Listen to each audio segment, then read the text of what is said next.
इस सवैया में, इस सवैया छंद में गोस्वामी जी क्या कहते हैं, ध्यान से सुनिएगा एक बात। धूत कहो अवधूत कहो, रजपूत कहो जुल्हा कहो को, काहू की बेटी से बेटा न ब्याहब, काहू की जाति बिगाड़न सो, तुलसी शरनाम गुलाम है राम को, जाको रचे जाको रुचे सो कहे कछु ओ, मांगी के खेबो मसीती को सोइबो, लेबे को एक न देबे को दो। जिसको जो कहना है कहो।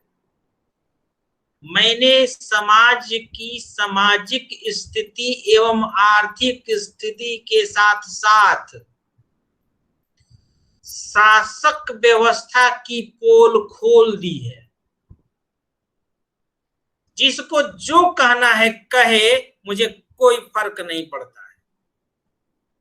इस सवैया के माध्यम से गोस्वामी तुलसीदास जी बड़ी ही निडरता के साथ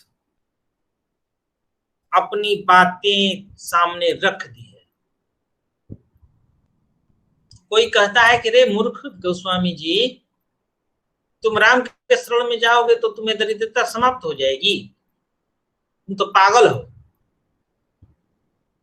कोई कहता है, पागल कहता है, कोई मूर्ख कहता है, कोई धर्म के नाम पर उससे किसी विशेष धर्म के बारे में चर्चा करता है कि तुम किसी एक धर्म की चर्चा कर रहे हो।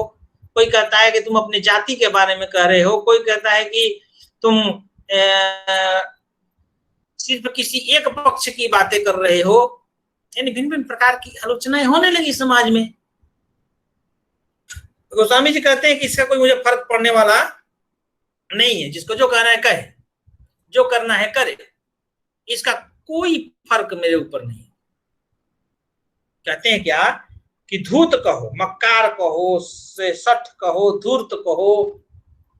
मतलब धूत का मतलब होता है मक्कार, धूर्त, सठी, फट्ठी।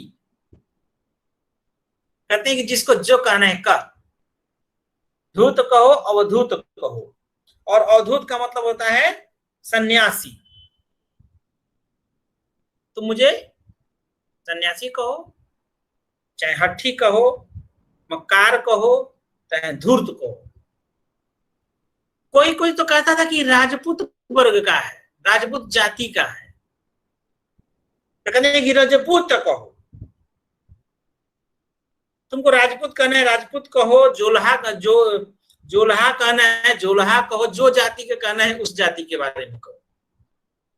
धूत कहो, अवधूत कहो, रजपूत कहो, जुल्हा कहो। तो कोई कहता है ना उनकी कविता पढ़ करके, सुन करके, कि इस जाति का कभी कभी इस जाति के लोगों का वखान कर रहा है, इस जाति के बारे में कह रहा है। भगवान राम राजपूत थे, क्षत्रिय थे, तो क्षत्रिय के बारे में कह रहा है, क्षत्रिय की भी विशेषताओं का वर्णन कर रहा है।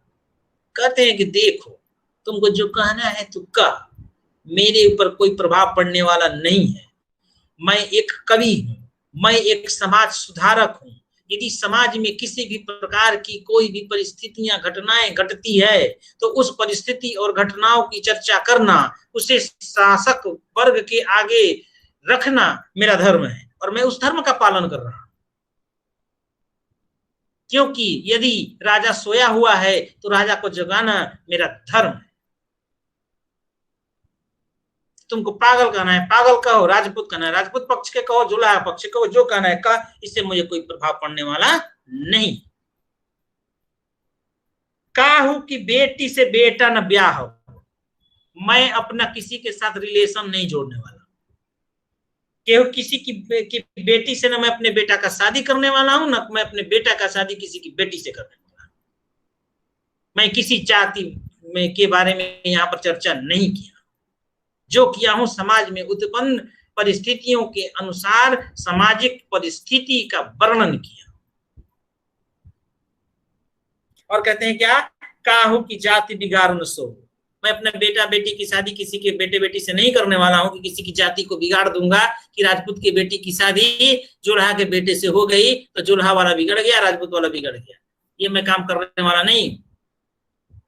मेरी दृष्टि साफ है।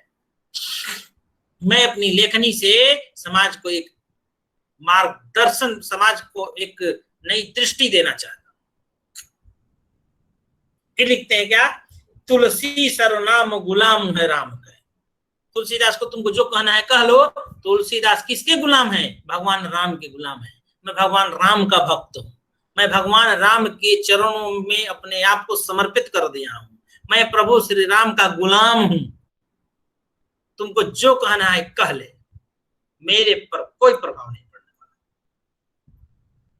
तुलसी सर्वनाम गुलाम है राम। राम को जाके रुचे सो कहे कछु ओ। जिसको रुचि जो जाने जो समझे जो कहे कहे, मेरे को कोई प्रभाव नहीं पड़ने वाला हूं। मैं डफली ले लिया हूं, राग ले लिया हूं, पंक्ति लिखता हूं, गाता हूं और राम का गुणगान करते हुए समाज को एक नया दिशा निर्देश देता हूं। मेरा यही काम है। जाको रुचे सो कहे कछु ओ, मांगी के खैबो। हिंदू धर्म में पैदा लिया और हिंदू के बखान करते हुए आगे बढ़ूंगा। और सोच लो, जितना जिसको कहना है कहे, उसका प्रभाव नहीं पड़ेगा। मेरा घर छीनना है छीन लो, मेरी झोपड़ी छीननी है छीन लो। मांग के खैबो, मांग लेंगे, कहीं भी दो रोटी मिल जाएगी, दो जन कुछ भी मिल जाएगी। मांग के खैबो मसीत के सोईबो, है ना। मसीत का मतलब तुम समझते हो ना। मसीत का मतलब होता है मस्जिद। मांग के खा भी लूंगा और मस्जिद में जाके सो भी जाऊंगा। सोच लो, ये तुम सोचते हो कि मस्जिद में नहीं जा पाऊंगा, तो मस्जिद में भी जाकर सो जाऊंगा। मांगी के खैबो मसीत में को सोईबो, लेबे को एक उन देबे को दो। कहीं भी जाकर सो जाऊंगा, कहीं भी रह जाऊंगा, इसका कोई प्रभाव मेरे ऊपर नहीं पड़ेगा। न किसी से एक लेना है, न किसी से एक दो देना है। ना आपसे कुछ लूंगा न दूंगा। सीधा कहते हैं कि लेना न देना कुछ नहीं है मेरे को काम। न एक किसी के लेंगे, न दो किसी को देंगे। बस राम धुन में आगे बढ़ते जाएंगे, समाज में राम का गुणगान करते जाएंगे, अलख जगाते जाएंगे, राम की आराधना में लीन होकर के समाज के लोगों को जागृत करते जाएंगे कि जगो, तुम जगोगे। जनता जनार्दन जब जगती है तो ऊपर बैठे हुए व्यक्ति का दिमाग खटखटाता है। इसलिए तुलसीदास निडर होकर के, तुलसीदास निर्भीक होकर के राम का गुणगान करते हुए समाज को एक नया दिशा निर्देश देते हैं। तो बच्चों, इन दोनों कवि और एक सवैया के माध्यम से आपने बड़ी ही अच्छी तरह से मुगल काल की सामाजिक एवं आर्थिक व्यवस्था को समझ गए होंगे और साथ ही कवि की निर्भीकता को भी आप सहजता से समझ गए होंगे। तो हम कवितावली के इन तीनों पदों के माध्यम से आपको यह जरूर बताना चाहेंगे कि जो परिस्थिति आज से 500 वर्ष पहले थी, वह परिस्थिति आज भी है। और उन सभी सामाजिक एवं आर्थिक परिस्थितियों से लड़ना और समाज के लोगों को जागरूक करना हमारा कर्तव्य है, हमारा धर्म है। हमें निर्भीक होकर अपनी बातें रखनी चाहिए, निर्भीक होकर, निडर होकर के अपनी बातों को अपने से ऊपर रखना चाहिए, जिससे समाज का कल्याण हो। इसलिए प्यारे बच्चों, आज हम लोग गोस्वामी तुलसीदास को पढ़ते हैं और गोस्वामी तुलसीदास को जानने की कोशिश करते हैं कि आखिर क्यों 21वीं सदी में भी गोस्वामी तुलसीदास जी प्रार्थना